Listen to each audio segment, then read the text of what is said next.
Bismillahirrahmanirrahim. Assalamualaikum warahmatullahi wabarakatuh. Waalaikumsalam warahmatullahi wabarakatuh. Bismillah, alhamdulillah kita bisa bertemu dalam acara IHT, simulasi IHT. Sebelumnya, marilah kita bersama-sama berdoa. Semoga acara kita, pelaksanaan IHT ini bisa berjalan dengan lancar. Berdoa, mulai.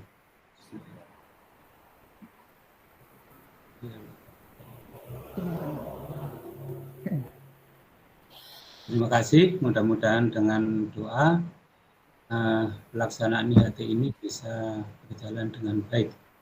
Bagaimana kabarnya Bapak Ibu saat ini? Apakah dalam keadaan luar biasa?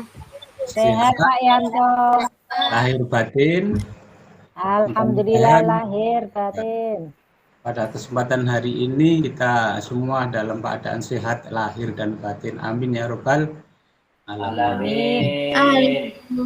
Pak Rizal juga sehat. Alhamdulillah Pak Yanto. Pada saat sehat lahir itu Pak, batinnya kurang. Iya. Bahaya Bu. Ayam dewi ya. Ayam dewi Bu. Bu Ya. Nuri kalau malam nggak sehat Pak. Kita mulai dengan materi kita pada saat ini yaitu tentang asesmen ya. Asesmen ini pada saat ini kita akan membahas tentang asesmen. Tapi lebih dahulu kita juga mempelajari tentang 5 prinsip dalam pembelajaran ya. Kemudian 5 prinsip asesmen. Kemudian juga keterkaitan antara asesmen dan prinsip pembelajaran.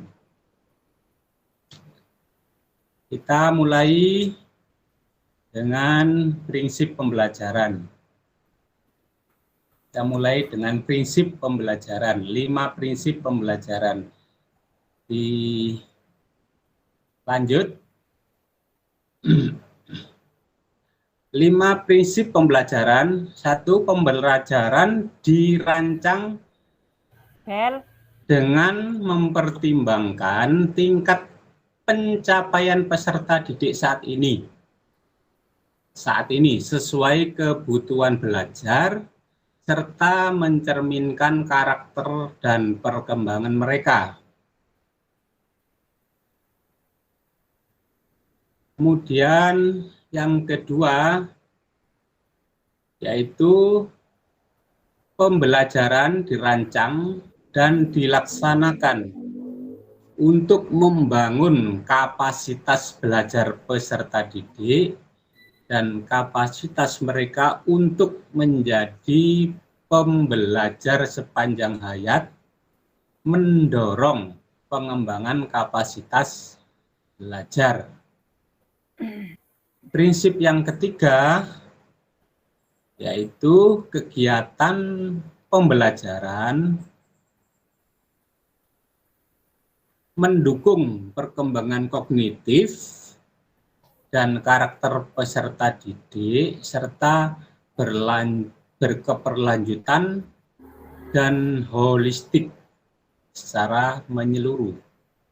Kemudian yang keempat yaitu prinsip pembelajaran yang relevan, yaitu pembelajaran yang dirancang sesuai konteks kehidupan dan budaya peserta didik serta melibatkan orang tua dan komunitas sebagai mitra.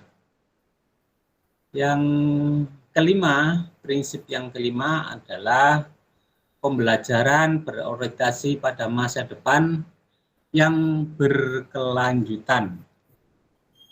Pertama dirancang, yang kedua dilangsung dengan mempertimbangkan kapasitas pendidik, kemudian yang kedua dirancang yang supaya pembelajaran ini bisa sepanjang hayat. Yang ketiga yaitu pembelajaran mendukung perkembangan kognitif, ya. Yang keempat, pembelajaran yang relevan sesuai dengan komunitas, ya, atau lingkungan setempat. Pembelajaran yang keempat adalah proses berorientasi pada masa depan yang berkelanjutan. Itu adalah merupakan prinsip-prinsip dari pembelajaran. Nah, mungkin ada yang ditanyakan mengenai ini, prinsip pembelajaran. Kalau tidak ada, kita lanjut pada yang kedua adalah prinsip asesmen. 5 prinsip asesmen adalah: 1. Asesmen merupakan bagian terpadu dari proses pelayanan, memfasilitasi pelayanan, menyediakan informasi sebagai umpan balik untuk guru, peserta didik, dan orang tua. Ya, yang nomor 2 adalah asesmen perlu dirancang dan disesuaikan dengan tujuan. Asesmen perlu dirancang dan dilakukan sesuai dengan tujuan. Yang ketiga, asesmen dirancang secara adil, valid, dan dapat dipercaya, memberikan informasi yang kaya bagi guru, peserta didik, dan orang tua mengenai kemajuan dan ketercapaian pelayanan serta keputusan tentang langkah selanjutnya. Yang keempat, prinsipnya yang keempat adalah asesmen sebaiknya meliputi berbagai bentuk tugas, instrumen, dan teknik yang sesuai dengan tujuan pelayanan yang ditargetkan. Ya, sesuai dengan target, ya. Nomor 5, laporan kemajuan belajar dan pencapaian peserta didik bersifat sederhana dan informatif, memberikan informasi yang bermanfaat untuk peserta didik dan orang tua, data yang berguna untuk penjamin peningkatan mutu pelayanan. Jadi dalam prinsipnya harus termasuk memberikan informasi yang mudah, yang sederhana, yang bisa dibaca oleh siapa saja karena orang tua berbagai macam latar belakang kemampuannya. Itu adalah prinsip-prinsip dari asesmen. Mungkin ada yang perlu ditanyakan, prinsip asesmen ini dari Bapak Ibu mungkin kurang jelas atau apa gitu, supaya kita dalam melaksanakan tugas kita menjadi lebih gampang, lebih mudah, karena asesmen itu adalah merupakan awal dari kita akan melaksanakan kegiatan. Kita lanjut kepada prinsip asesmen mengenai penjelasannya, ya. Penjelasannya, kemudian asesmen ini adalah penjelasan asesmen, ada asesmen pemberian, kemudian perencanaan, bahwa asesmen itu adalah merupakan awal dari pemberian layanan BK. Kita sebelum melakukan pelayanan, kita harus melakukan asesmen lebih dulu. Kita langsung menuju ke keterkaitan, ya. Keterkaitan antara asesmen dengan prinsip pembelajaran. Kita menuju ke keterkaitan asesmen dengan prinsip pembelajaran.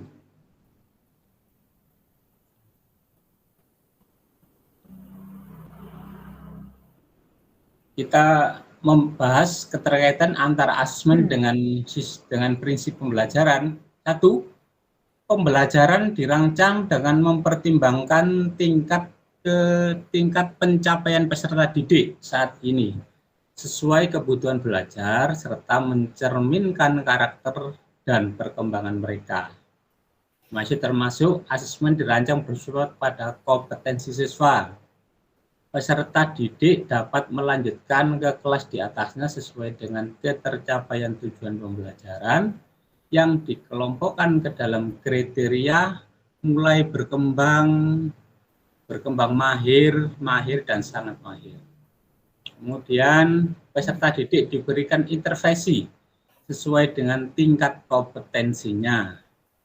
Pemberian intervensi dapat dilakukan sebelum pemberian laporan kemajuan belajar maupun saat pelaksanaan pembelajaran tingkat selanjut. Apabila ini tidak memenuhi harapan atau tujuan terbaik, maka guru wajib memberikan intervensi agar pencapaian tujuan bisa dilaksanakan. Kemudian keterkaitan antara yang nomor 2, keterkaitan antara asesmen dan prinsip adalah keterkaitan asesmen dengan prinsip pembelajaran yang nomor 2 adalah pembelajaran dirancang dan dilaksanakan untuk membangun kapasitas belajar peserta didik dan kapasitas mereka untuk menjadi pembelajar sepanjang hayat. Kaitannya ini menanamkan grow mindset atau pola pikir bertumbuh.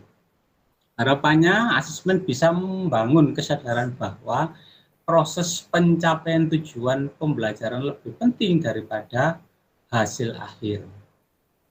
Jadi proses pembelajaran capai tujuan lebih penting daripada hasil akhir. Untuk itu guru diharapkan mampu menerapkan prinsip-prinsip pola berpikir tumbuh dalam asesmen sebagai berikut. Guru dan peserta didik perlu membangun budaya tidak takut salah dalam belajar. Tidak takut salah dalam belajar. Belajar bukan tentang kecepatan, tetapi tentang pemahaman yang mendalam. Menerapkan penilaian diri, penilaian antara teman, refleksi diri, dan pemberian umpan balik antar teman. Selanjutnya adalah pemberian umpan balik dari guru kepada peserta didik yang dilakukan dengan mendeskripsikan usaha terbaik dan menstimulasi pola pikir bertumbuh dan memotivasi peserta didik. Ini adalah prinsip tentang pembelajaran sepanjang hayat. Yang nomor 3 adalah kaitannya antara asesmen dan pembelajaran. Kegiatan belajar mendukung perkembangan kognitif dan karakter peserta didik secara berkelanjutan dan holistik. Nah, ini kaitannya. Asesmen sebagai bagian dari pembelajaran mencakup kompetensi dan ranah sikap, pengetahuan dan keterampilan yang saling terkait. Menerapkan nilai-nilai yang sesuai untuk mengembangkan karakter dan kompetensi yang terkandung dalam profil pelajar Pancasila. Sekuens pembelajaran yang logis dan relevan, dengan tingkat kesulitan yang sesuai untuk peserta didik, menstimulasi kemampuan berpikir tetap tahap tinggi. Ya, ini mengembangkan kemampuannya, mengembangkan kemampuan antara asesmen dan prinsip pembelajaran yang berkaitan dengan mengembangkan kognitif dan berkelanjutan yang secara holistik. Nah, yang ketiga adalah kaitannya pembelajaran yang relevan, prinsipnya asesmen pembelajaran yang relevan itu pelajaran yang dirancang sesuai dengan konteks kehidupan, menghargai budaya percaya serta melibatkan orang tua dan komunitas sebagai mitra. Ya, kaitannya dengan pembelajaran asesmen dirancang bersifat pada anak. Asesmen dirancang pada anak, mempertimbangkan di mana kehidupan dan latar belakang keluarga peserta didik. Ini harus memperhatikan pusat pada anak dan latar belakangnya. Orang tua dan masyarakat dilibatkan dalam proses-proses pengambilan keputusan terkait pembelajaran dan asesmen. Jadi kita memerlukan orang tua untuk mengambil keputusan. Selanjutnya, lingkungan belajar dan iklim yang positif untuk semua peserta didik sehingga setiap individu merasa aman berada di lingkungan belajar. Nah, ini berkaitan dengan komunitas, ya. Komunitas atau dengan lingkungan. Kemudian yang kelima adalah pembelajaran berorientasi pada masa depan yang berkelanjutan. Kaitannya dengan pembelajaran di sini adalah membangun wawasan peserta didik tentang isu-isu dalam tingkat global dan menumbuh kembang rasa peka mereka terhadap masalah-masalah ini dan kesadaran akan kebutuhan diri sendiri, lingkungan dunia yang lebih baik. Kemudian pemanfaatkan teknologi informasi dan komunikasi untuk meningkatkan kualitas pembelajaran dan asesmen. Ya, itu tadi kaitannya antara asesmen dengan pembelajaran. Jadi ada 5 asesmen, kemudian dikaitkan dengan pembelajaran yang sudah diterangkan tadi. Nah, bisa dipahami. Mudah-mudahan Bapak Ibu juga telah memahami supaya kita dalam melaksanakan tugas besok atau kapan saja yang akan menghadang di depan kita sudah paham tentang asesmen kaitannya dengan pembelajaran. Jadi antara pembelajaran dan asesmen itu adalah kaitannya sangat erat. Nah, itu. Demikian mungkin ada Bapak Ibu yang memberikan pertanyaan dan mungkin ada yang bisa menanggapi di antara kelompok kita ini. Itu Pak, Monggo. Bu Miming.